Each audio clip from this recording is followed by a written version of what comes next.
What's up, y'all? It's Zach with Living Corporate, and you know what we're doing, right? I mean, you should know. But you know, every listener is a first-time listener, so for those who don't know, Living Corporate is a platform that centers and amplifies Black and brown voices at work. And I say that we're a platform and not a podcast because if you go to our website, living-please say the dash, corporate.com or livingcorporate.co or livingcorporate.us or .tv or .org or .net. Anyway, if you go to our website, what you'll see is a whole grid of podcasts, interviews that have been categorized by industry and theme. And then you also see a lot of blogs, right? You'll also see webinars. And so it's all searchable because it's all been transcribed. So we really consider ourselves more like a database of thought leadership for diversity, equity, and inclusion. And what makes us unique even beyond that is that we center Black and brown people, not only in our topics, but in our dialogue with the people we speak to, right? So we've been blessed to have incredible guests. And today is no different. We have the great Mary Frances Winters. Now, this is not the first time that you've heard Mary Frances. If you haven't heard Mary Frances Winters before on Living Corporate, you need to get familiar, okay? So we're going to have all of her links and stuff in the show notes. But Mary Frances, welcome back to the show. Thank you so much. Appreciate being here. And I appreciate everything that you're doing. Your platform is absolutely amazing. When I walk in the morning, I listen to Living Corporate. So y'all need to be listening because you do have some incredible, amazing guests. Thank you so much. I appreciate it. Well, you know, you are leading, you are the vanguard in the vanguard. So I appreciate you. So let's get started, right? Like, give me a summary of this moment, right? Let's start at George Floyd's murder, Breonna Taylor's murder, Tony McDade's murder up to now. And when I say now, we're recording this in July. So kind of talk to me about how you would summarize what we're going through right now. Of course, not just as a Black woman, which you are, but also as a leader in this workplace equity space.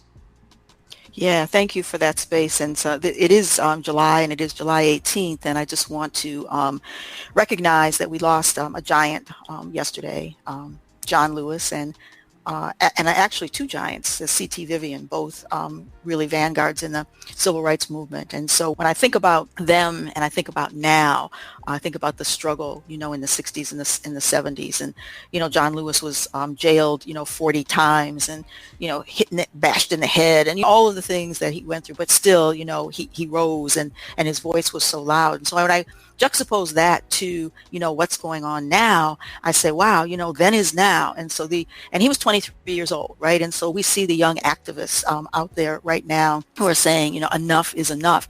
And I think the confluence of coronavirus and people dying of that, and people, dying in the streets of all sorts of other, things, dying at the hands of police, right? It's just a time when I think it was the confluence of these events that said, enough is enough, and we are not going to have it anymore. And what really was surprising to me, I've been doing this work for 36 years now, so I'm, getting up there myself, but one of the things that was so really surprising to me is that white folks were saying, we didn't know. We didn't know that racism still, existed in America. We didn't know that it was that bad. And so, clients are coming out the woodwork. We had to do anti-racism training, and we have to do it yesterday. We got to do it right now. And I know some of your other guests have been saying that too. And I guess maybe I'm naive, that I'm like, y'all, we've been telling you this. At least I've been telling you this for 36 years. And we've been talking about this for over 400 years, and you didn't know? I had, corporate CEOs, I've been doing town halls where they have 15,000, people on the virtual town hall. And the CEO of major corporations will say, I'm embarrassed to say that I didn't know.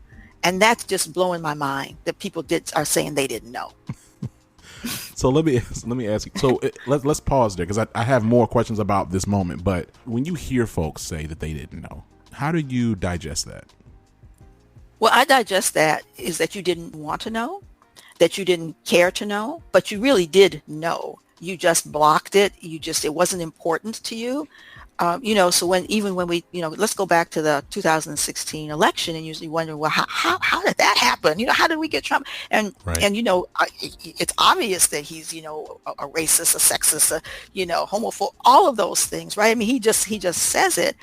But then when you have to think about it, it's like, that's better than the chance of having anybody, another Black person, another woman. And so you just see it. You just see that the racism is just so deep. And I think that, those white people who are advocating for diversity, equity, inclusion, belonging. Those are all soft code words, right? For we just really want the status quo. But I know that people knew it. We do trainings and they say, when I give some statistics, right? And I'll say, 1954, Brown versus Board of Education, made segregated schools, illegal. 2019 headline, schools are still just as segregated, just as unequal, public schools. And people, I say, what statistics surprised you? Well, the one about the school surprised me. Come on now, that's in the news all the time, right?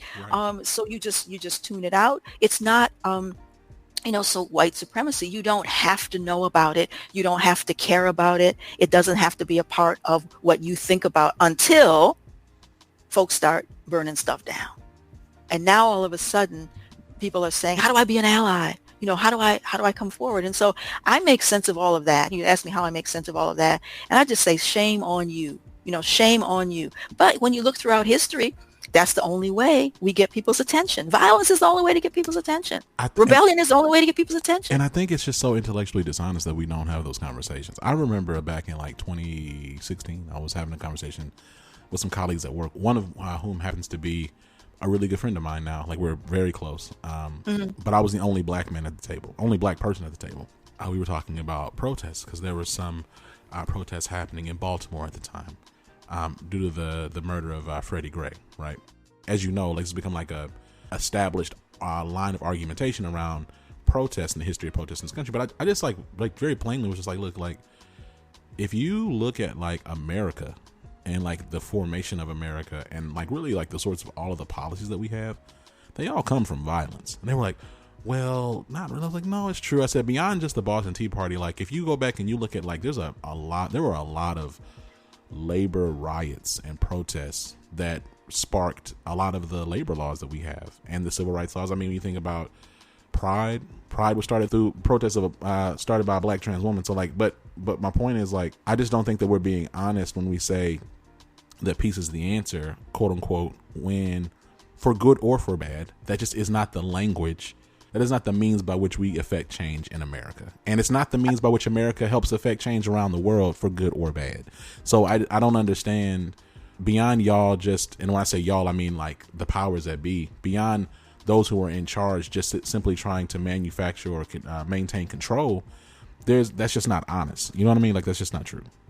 No, it's not honest. It's not. And when we do a little history thing now that we're doing in part of our sessions that we do, because folks just claim they don't know American history, period, right? And Black history is obviously a part of American history, but they don't know it, or they suppress it, or it's okay. It's okay for white folks to ask for justice or to demand justice through violence. It's just not okay, for Black people, to do so. That's what I take from that. We can do it. We saw it with the not wanting to wear masks and the storming of the Michigan State House, right? And they were all armed, right? And no police came at all, right? Nobody came. I was nobody came. You know what was wild about that is when I saw that picture, I literally was like, oh, is this some type of art installation? Because I was like, there's no way.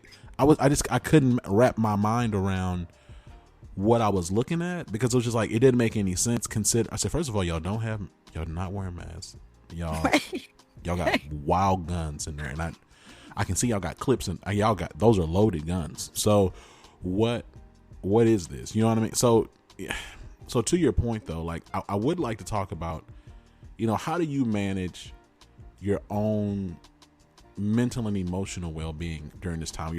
First of all, we're in a time right now we're surrounded by death, and specifically we're surrounded by predominantly black and brown death, but we're surrounded by everybody's dying. You got police killing people from every ethnic group, and which is insane.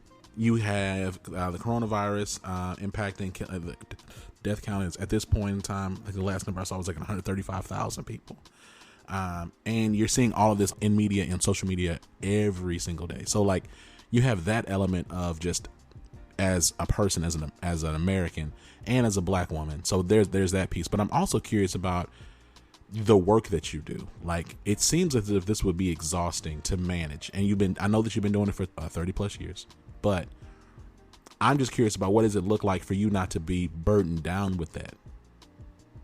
I have to be honest. It is truly a burden. I'm tired. I'm exhausted, and my book is coming out in September 15th, Black Fatigue, How Racism Erodes the Mind, Body, and Spirit. And I think that I've never felt Black fatigue more than I'm feeling it now. I'm feeling it because, in some ways I feel helpless, even though, we get accolades about, this was so helpful, thank you for helping me. So I'm feeling like, and I learned so much from millennials and from the Gen Zs who are saying, hey, we need to rest. Rest is a form of resistance, and it's not our job to teach white people. When I first heard that, and I wrote about that, and what really sparked me to write the book Black Fatigue were you all young folks who are saying, wait a minute, we got to have a different model. We're tired, we're exhausted. That's true. True. And I was like, what y'all 30 years old? How y'all be exhausted already, right? And they would look at me like, with that side eye, like, wait a minute, we respect you now. You're older, but don't be telling me I'm not fatigued. You're right. Fatigued, because I know tired when I see tired, right? Right. And so through a colleague, I talked to Andrew Young, and we asked him about fatigue. So when you all, in the 60s, did y'all have fatigue? And he said, no. He said, we didn't even, fatigue wasn't the word we used. He said, I used to get migraine headaches. And he said, Dr. King would tell me, you get on that plane, the headache will go away once you get on the plane. He said, so even though we were tired, James Baldwin talks about being tired, right? They talk about it, but it wasn't in such a way that, that we were going to do something about it. But now what you all are saying is we're going to do something about it. We're going to rest. We're going to take, self-care. I'm a Christian. I'm, pretty strong Christian. And yes. Those songs like, I don't feel no ways tired, right?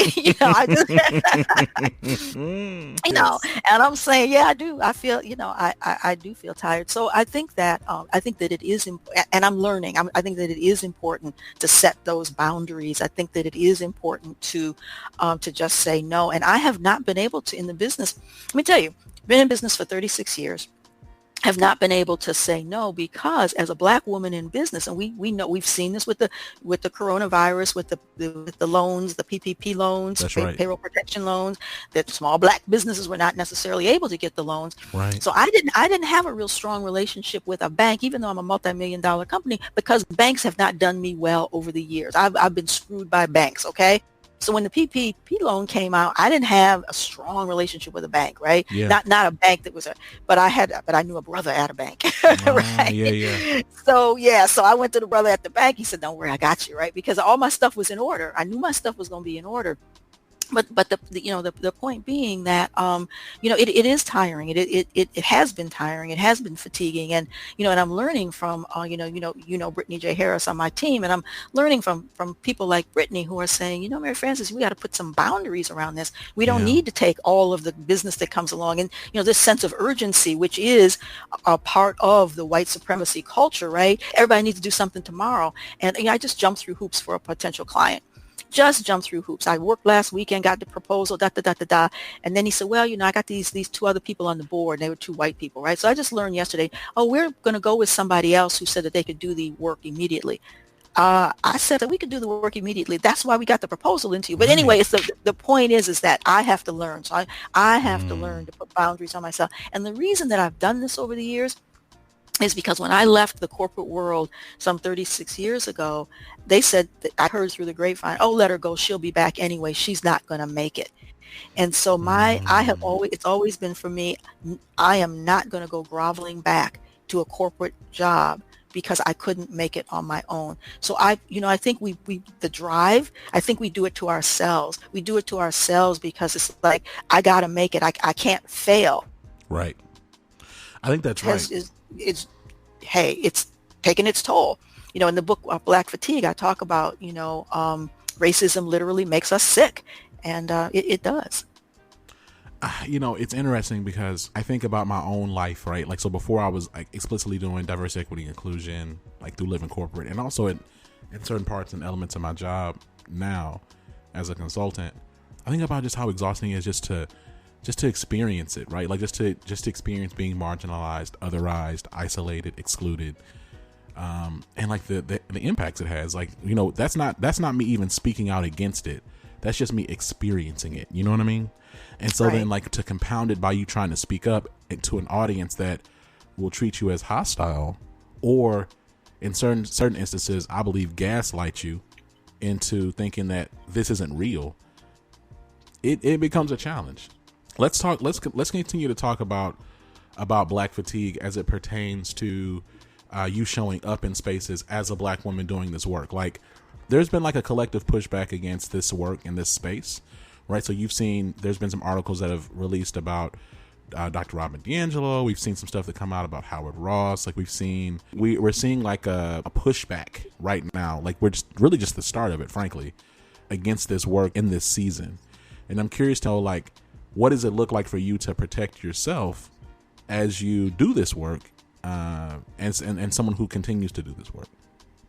Yeah, and so I would say the pushback is already, because we had this really swift kind of, we need to do this work, right? We need to do because corporations have not been doing racism work. Let's face it, they've been doing diversity work, which, puts everybody, in the bucket, and we've got to, and I've been told many, many, many, many times, let's not talk too much about race, Mary Frances. We can't make this too much about race. We've got to make this about, diversity is more than just about race. We're hearing that already.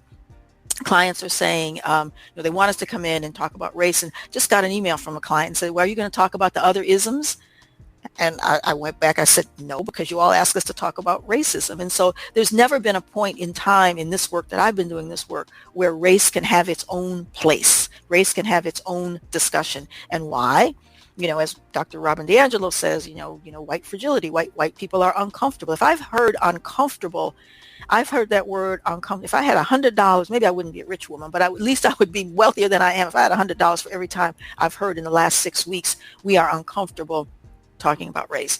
So they were uncomfortable, been uncomfortable. And so when I come into a space as a Black woman, I have felt like that I have had to disarm people, make sure that they know that I'm going to talk about all of the other kinds of, isms and diversity. Make sure that they know that diversity is everybody and that white men are in the equation when we talk about diversity. So I'll say things like, if you have two people in the room and they're both white men, you still have diversity. They might be of different age group. They might come from a different geography. Right. So making white people feel comfortable. This is what I feel that I have to do as a Black woman, because I have been accused of talking too much about race, even when I don't even talk about race. I did a generational session a few years ago, and some of the feedback was, well, she talked a lot about race. I looked back at the deck, Zach, ain't nothing about race at all. I didn't even go there. I didn't even go there to say, if you're a Black millennial, if you're a, Black baby boomer, or, I didn't even go there. But just my presence, just my existence, my presence as a Black person made them say that I talked about race. So as a Black woman doing this work, I have felt, and I'll be real honest with you, I've been jealous of people like Howard Ross, tall, white man. Mm-hmm. And I have been told, we went with Howard Ross because we think that our white leaders will hear the message from him better than they will hear the message from a Black woman. Mm. Yeah, many times. As a matter of fact, let me just tell you this story. Please. I had a call one day. I didn't know who this person was, picked up the phone. She said, you don't know who I am. And she said, but I've worked at 3 different companies in the diversity space. And she said, your company's name comes up all the time. And people talk very well about your work. And they talk about the fact that you're, leading edge, that you push. And they also said, however, we can't hire the Winters Group because our leaders are not ready for a Black person, Black woman business to come in and give them this message. She said, I just wanted you to know this. She said, because I know that I want you to know that your work is really not in vain. However, you're not getting hired. That's why if you want to know why you're not getting the proposals, not getting selected, that's why you're not getting selected. That probably about 10 years ago. It's really interesting how that then shapes like these individual actions. They tie into then like larger systemic problems, because so then you don't get picked up for work. So so then you got to think about like the consequence of that. So you put your name out there, your thought leadership out there, you're clearly established in this space. You don't get picked up for work, you're not getting hired. So then you don't get certain logos attached to the Winters Group. So then over time, even though, again, the Winters Group is of course extremely respected, there are certain logos that the Winters Group doesn't have. And then people then question the very competence or authenticity of the winners group because, well, they didn't go to so and so, they didn't get this work, and it's like it's like it kind of feeds into itself, right? Like you end up Right. And so that's frustrating. I don't. Well, and here's the other thing. Here's Yeah. the other thing that happens with it is so, I want to be able to pay people what they're worth, right? And so if I'm not getting the contracts or feeling that, okay, I've got to lowball this in order to get in, right? Because I hear about what some of my, white colleagues in this work are making, and I'm telling you, I can't ask for that money. And it's still, even today, with what's going on, everybody's scrambling to try to get the business, which they still come back and say, well, can you give us a discount? We don't have that in our budget. And I'm wondering, do they ask for that same kind of thing with some of my other, colleagues? Maybe they do. I don't know. But the point being is that it has this ripple effect, so no, we don't have the big we are getting the big logos now. So we do, we're working with we're working with the big ones, but it took 30 some years to get there. Right. And it took, the books, we can't talk about that at work. And, this new book I have coming out next week, Inclusive Conversations. And so that gives you some cachet. Oh, she's written a book. Oh, right. So it impacts, how I'm able to compensate. And so who I can, I attract people who have a passion for this work. Right. But am I able to pay and compensate at the level if we're not, so we're getting there. I mean, so I don't want this to be a whole complaint kind of a thing, but I just want the listeners to understand how the system works, and that, and we know this, that we're asked more often to do stuff for free. And let me tell you that for years, I did it to get the exposure. Well, but and here's the thing, people been talking about it on Twitter, but I'm for real, like the people that ask for my time or ask me to do things, and and don't get me wrong, like I will do things for free. Like there are certain things that I like, if you, especially frankly, if you're like Black or brown owned and you ask me to kind of show up to your webinar or contribute to a piece or even give you feedback on something or take a call, like I can do that. But I've noticed, I've taken a few calls with folks they are attached to money, okay? And they ask me for like 30 minutes of my time, and I'm like, that's consulting. You're asking me for consulting. Right. And then I'll see those same people who hit me up, take my advice and go do it with somebody else. And I'm like, wait, what? Right. Yes. Right? That's what I'm talking about, right? And you hear your advice, you say, wait a minute, I told him that. I told you that. Right. Yes. You want me to review this document? You want me to review this huge thing you have? It took me, half a day or a couple hours, whatever. And then you take it. I don't hear nothing from you, but then I see you post something. I'm like, what is this? So I'm right there with you. I think it's wild that even right now, people are asking for free work. Oh yeah, even right now they absolutely are. And what I'm learning, and your generation to me is just like you are just this new voice, the new activists that are saying, no, we're not doing it for free. And even now I'm hearing, advocating for those in corporations who are part of the employee resource groups or leading employee resource groups, and they're doing that in addition to their job, saying, y'all need to pay folks for that.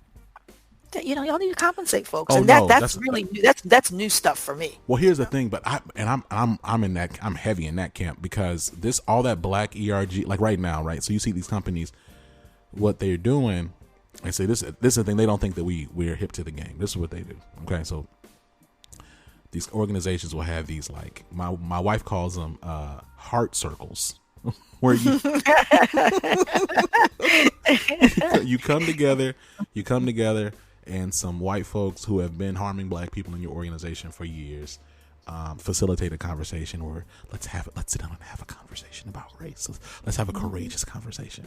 So then these Black people come up and they start crying and sharing all the ways that they've been hurt and harmed, and then the token Black or brown person or white adjacent person that they've put as the overseer over all the sad Black people, they all nod, we hear you, no, this is hard, but today was good, and they'll say something like, but this is the first step, we got to continue going, right?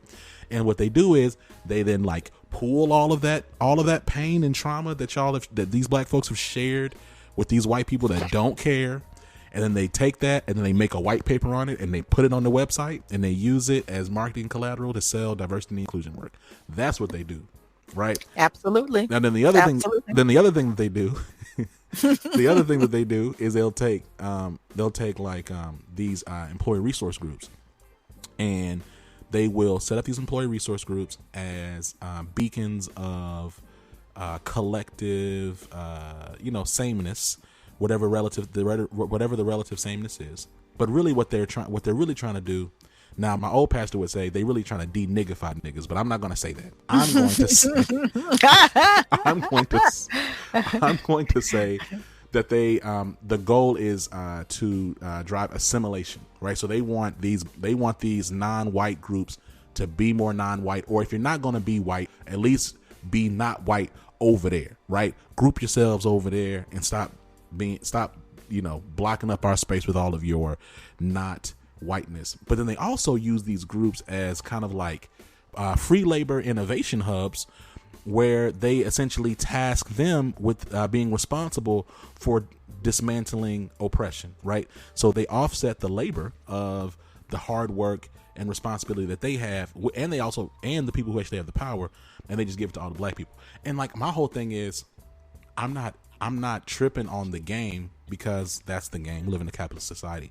But if you're gonna do that to us, you gotta pay us extra. You gotta pay us. You know what I'm saying?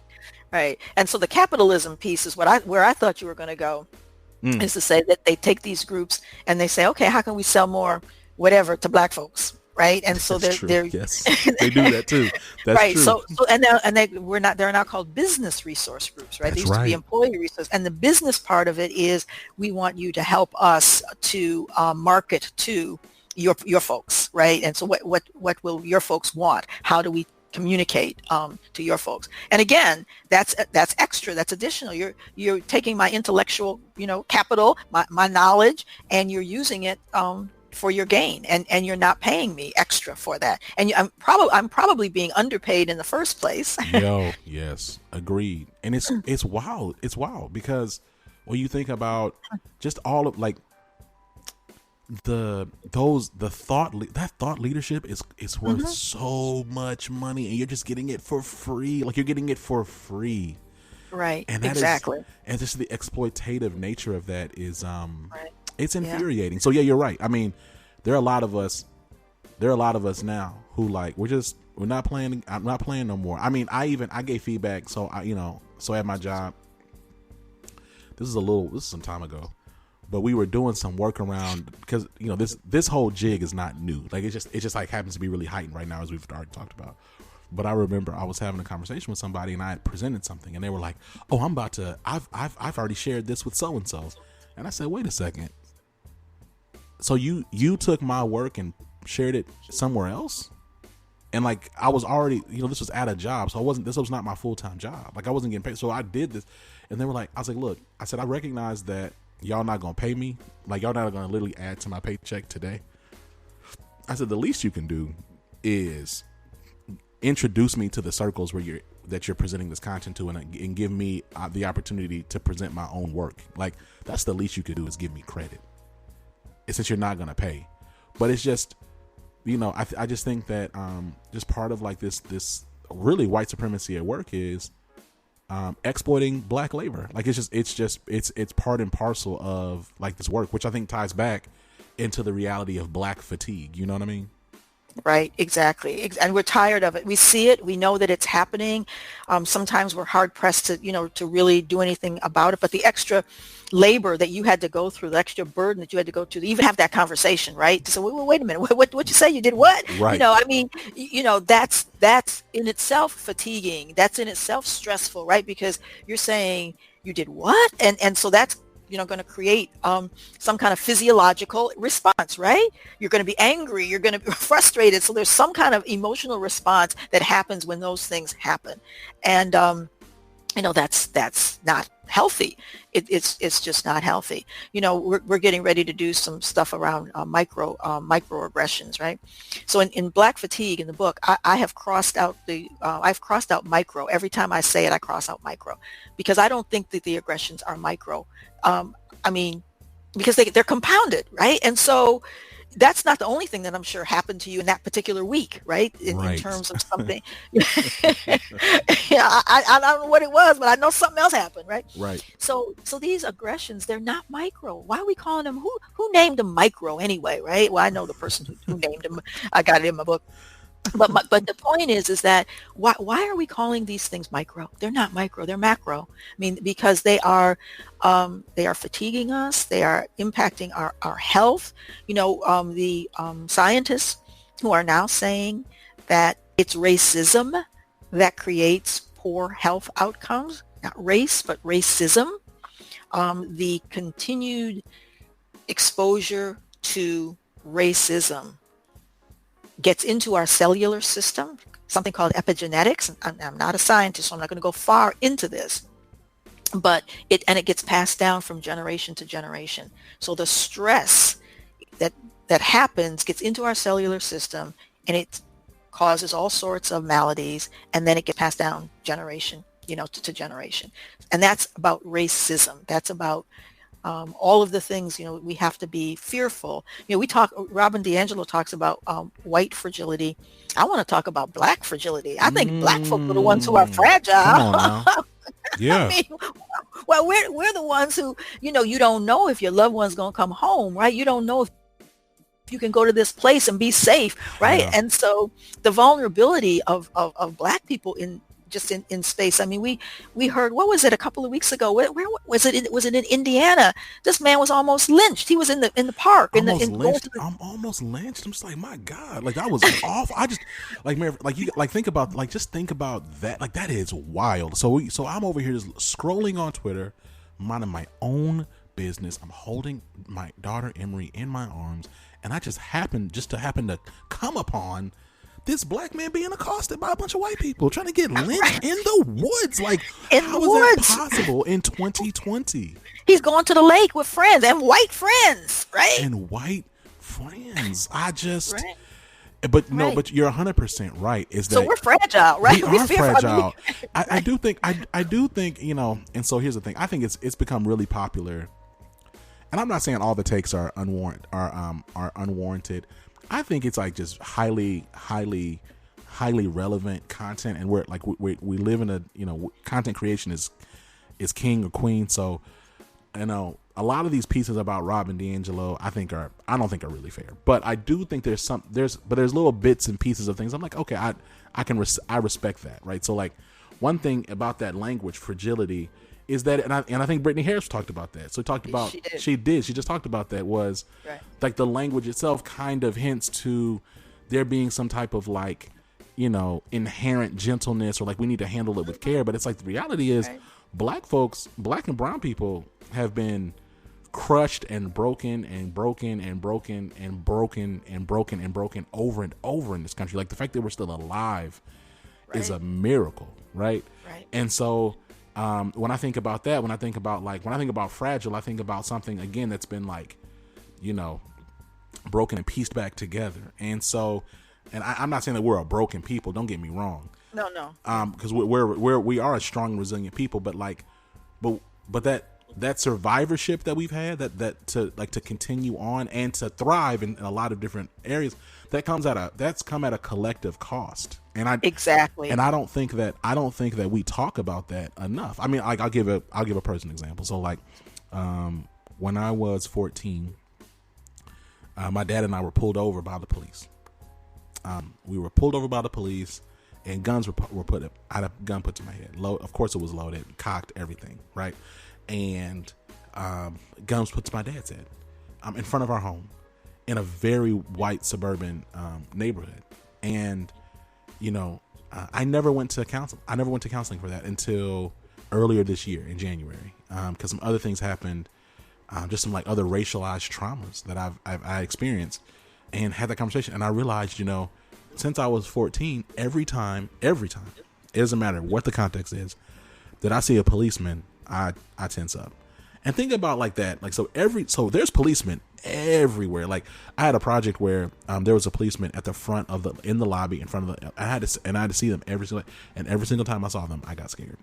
But it was like a it was like a flash, like a snap moment, and then I And then I let it go because it's like, oh, Yeah, but that automatic reaction that still creates, and again, I'm not a doctor, but the fight or flight kind of a thing, right? correct. And that, yeah, it impacts you physiologically, not only psychologically, but physiologically too. And that was something that my psychiatrist, like, we talked about it. He was like, look, he's like, even if your body is still responding to things even if you don't acknowledge it. So you not acknowledge Exactly. you not acknowledging something doesn't change the Right. fact that your body has a physiological response. So like when you say, oh, I can't really sleep, or I'm having panic attacks, da da da, you start just asking me all these questions. I'm like, well, dang, wait a second, I guess I didn't really You think. did. Yes, and you don't associate it with, and that's what I talk about in my book. So the book is for both black people and white people. I keep saying the book is more for white people, to help them understand why black folks are fatigued. Sure. But it's for black people as well, because we don't even recognize sometimes, we don't make the association. Right? Right. We know we can't sleep. We know we have panic attack, but we're not necessarily relating that to racism. We're not necessarily relating that to this incident that happened when you were 14, years old, which may be manifesting in all sorts of other places. This thing of resilience. So I have a thing about resilience too. So we all talk about, we're resilient. We need to be resilient. However, that's not the end game, because resilience means you bounce back, right? So the Right. resilience doesn't mean that we're fixing the system. Doesn't mean that we're fixing what caused you need to be resilient in the first place. And so I reject resilience as the end game. Just be resilient. Just bounce back. Just get over, because it's basically saying you need to get over it, right? Right. It's not going to change, and you need to figure out a way to deal with it. So all of those folks who are talking about, healing and doing all of those, self-care, believe me, I believe in it. So don't get me wrong. I believe that we have to do that. We have to do that to survive and to thrive. However, I have a sense that a lot of the white folks in power, and because they're promoting this resilience thing in the corporate world now, is that it's all about resilience. It's all about bouncing back. You're addressing the symptoms when you do resilience. You are not addressing the root of the problem. 100%. And I think, in irrespective, so, white supremacy can be practiced by anybody, just like you can internalize and practice white supremacy. You can internalize and practice patriarchy. Is if you're telling a bunch of like historically marginalized people, like, or you're just preaching on the concept of bouncing back, and you're not talking about dismantling systems, you are by some very degree, you're supporting white supremacy, because Exactly.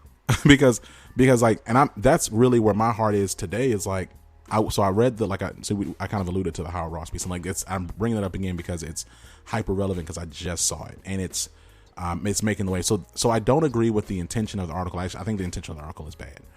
I do think that there was something that was said in there that was really interesting, which was that there was a lot, like, in the methodology of working. Again, this clearly was a hit job. Like, the post was wild, inflammatory, and there were elements of it that caught my eye. So like there was something about essentially a hyper focus on like individual behaviors, right? So it was like, white people at your job, y'all need to struggle with and wrestle with your complicitness in white supremacy, and understand that virtually every white person is racist. And it's like there's language, and there's some discussion we can have about that. But if we just start talking, and we start pitting like, so if you talk about like a class level, you start just pitting like the workers against each other, and we're not having a conversation about the systems at large. Like, I'm more so interested in the systems. Like, pitting like Bob against Kendrick, who both work in the same department, is just not, it's just not productive. Like, we can have a conversation about, like, we can have those discussions, but if that's where your work stops and starts, then like, I mean, you really actually, you created a lot more harm than you have solutions. And so I think the real work, which is scary, because what we're talking about now is challenging the people who actually can control whether we live or die, because they control if we can actually make any money, is really like the powers that be that create these systems and structures that even allow for these problems to persist. And so like that's what I'm really interested in, Mary Frances, like in this next phase of work, is like getting out of still having the conversation where we need to, but really looking at like ecosystems. You know what I mean? Mm-hmm. Absolutely. And so what I want to say about that is that, everybody's talking about allies today. We need more allies. We need allies. So allies are not necessarily in a position of power to change systems. Allies can be helpful at the interpersonal level, right? They can speak up, unless an ally is also what I call a power broker. And so I'm calling for power brokers, right? Those people who are in power. If you look up what power broker means, it means somebody who can influence systems and can influence change, right? So allies oftentimes in the corporate world are individual contributors who are just saying, hey, I really want to be an ally. What can I do to be an ally? We need power brokers. We need people in power who are willing to change the systems. That's who can change systems. And we've seen that happen over the last 6 weeks where, they're talking about, defunding police departments. They're talking about, somebody just made a decision as a corporation. We're going to have Juneteenth as a holiday. Not that I think that I don't think that's going to change any kind of system, right? Having Jews at all, right? However, you can decide to change things that will impact the system. For example, you can decide that you will not have inequities in pay. I mean, that's easy to fix. That's a tangible something easy to fix. We do a lot of audit work at the Winters Group. And so just did a big audit for a corporation.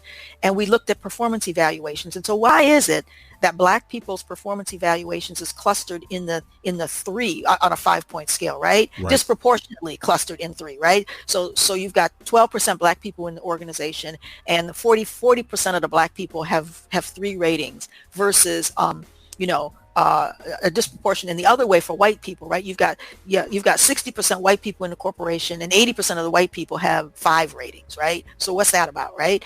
So, is it that Black people are inherently less likely to perform well, right? We know that that's not true. So interrogating the system and the data to look at, so why in 36 years is it that there aren't Black people in leadership roles? In 1984, there was a headline in the Wall Street Journal that said, executive suite elusive for Black people.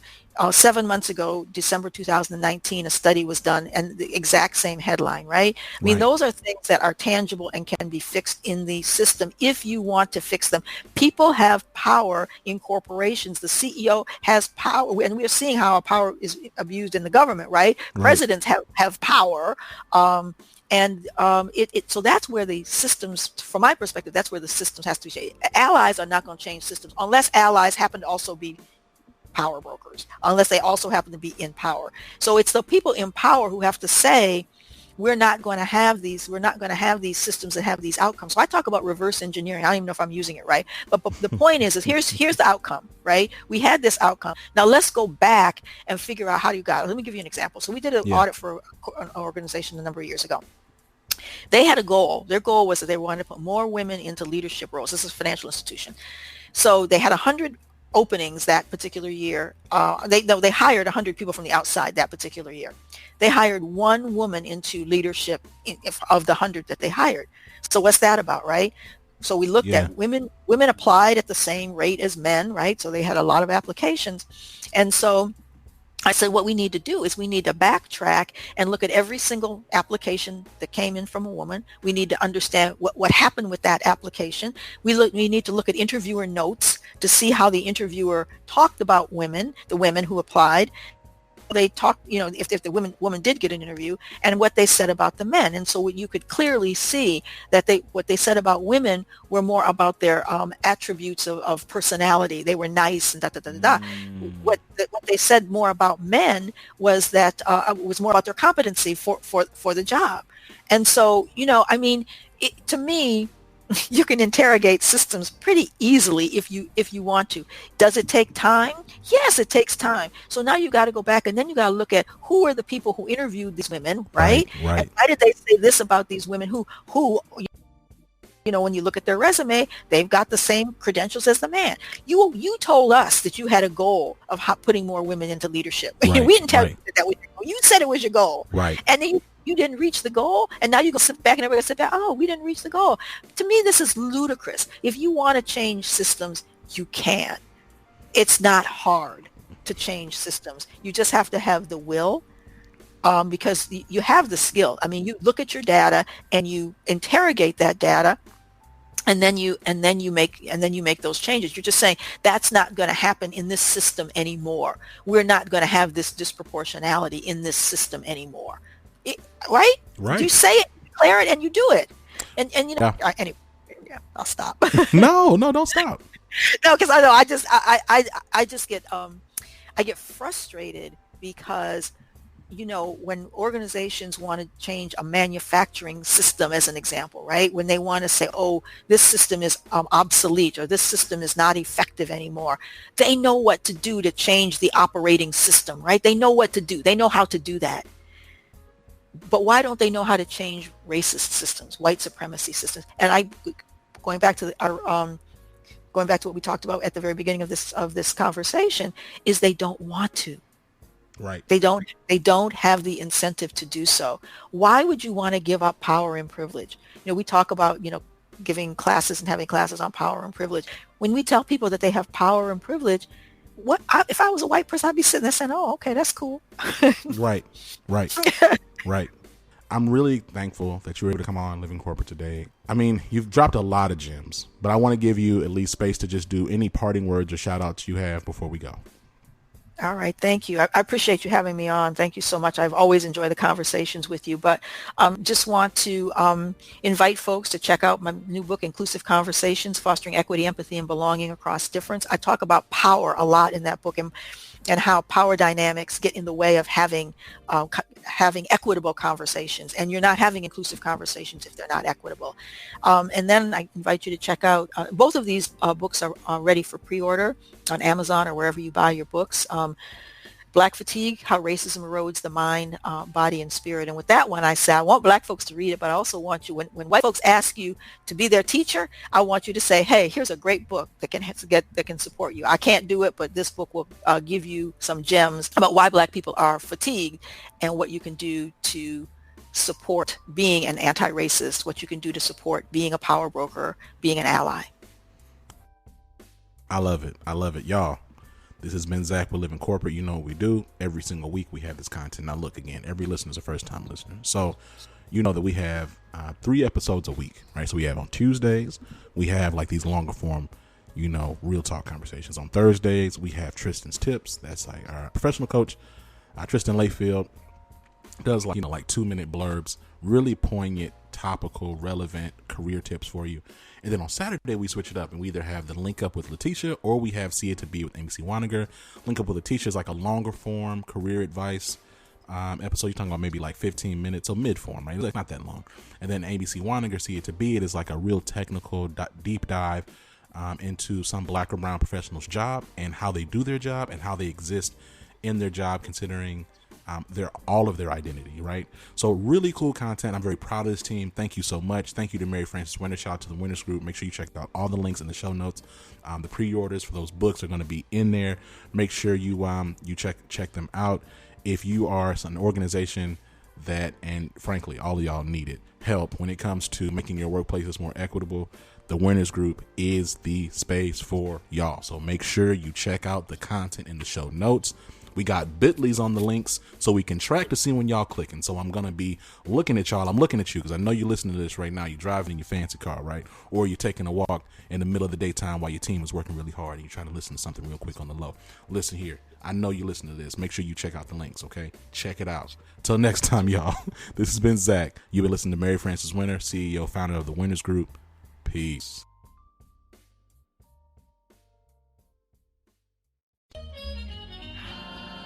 Living Corporate is a podcast by Living Corporate LLC. Our logo was designed by David Dawkins. Our theme music was produced by Ken Brown. Additional music production by Antoine Franklin for Musical Elevation. Post-production is handled by Jeremy Jackson. Got a topic suggestion? Email us at livingcorporatepodcast@gmail.com. You can find us online on Twitter, Facebook, Instagram, and living-corporate.com. Thanks for listening. Stay tuned.